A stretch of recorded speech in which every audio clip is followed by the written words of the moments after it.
தாய் தமிழ் உறவுகளுக்கு வணக்கம். பாஜகவில் இணையும் திமுக முன்னாள் அமைச்சர்கள்.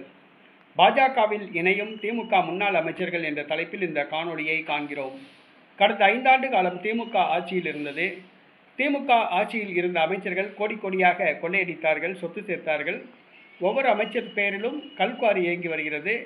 1 லட்சம் கோடி ரூபாய் அளவுக்கு ஒவ்வொரு அமைச்சரும் சொத்து சேர்த்ததாக கூறப்படுகிறது. அமலாக்கத்துறையை பயன்படுத்த பாஜக திட்டமிட்டுள்ளது. 5 ஆண்டு காலம் தாங்கள் சம்பாதித்த சொத்துக்களை பாதுகாக்க திமுக முன்னாள் அமைச்சர்கள் விரும்புகின்றார்கள். திமுகவில் நீடித்தால் பாஜகவுடைய மிரட்டலுக்கு பணிய வேண்டியது வரும், அமலாக்கத்துறை சோதனைக்கு உள்ளாக வேண்டியது வரும், தங்களுடைய சொத்துக்கள் பறிமுதல் செய்ய வாய்ப்பு உண்டு. ஆகவே தங்களுடைய சொத்துக்களை பாதுகாப்பதற்காக பாஜகவில் இணைய திட்டமிட்டிருப்பதாக கூறப்படுகிறது.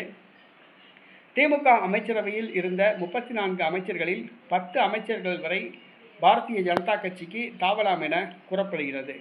பாரதிய ஜனதா கட்சி தமிழ்நாடு மூத்த தலைவர்கள் மூலமாக பாஜக காய் நகர்த்தியுள்ளது.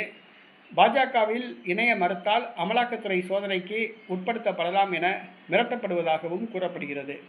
தற்பொழுது திமுக முன்னாள் அமைச்சர் அனிதா ராதாகிருஷ்ணன், செந்தில் பாலாஜி, KN நேரு ஆகியோர் அமலாக்கத்துறை சோதனைக்கு விசாரணைக்கு அனுமதிக்க வேண்டும் என்று தமிழக அரசுக்கு அமலாக்கத்துறை கடிதம் எழுதியுள்ளது. இவர்கள் 3 பேரும் மீண்டும் அமலாக்கத்துறை சோதனைக்கு உள்ளாக உள்ளனர்.